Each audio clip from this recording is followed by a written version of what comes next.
بسم اللہ الرحمن الرحیم۔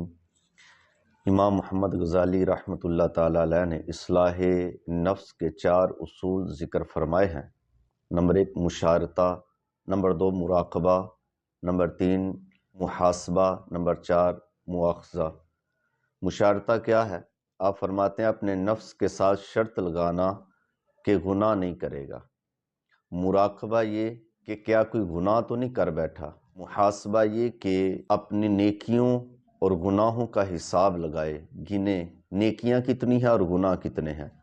اور مواخذہ فرمایا اگر کوئی گناہ کر بیٹھے تو فوری توبہ کرے اور اپنے نفس کو سزا دے، اور نفس کو سزا دینا یہ ہے کہ اس کے اوپر عبادت کا بوجھ ڈالے۔ بسم اللہ الرحمن الرحیم۔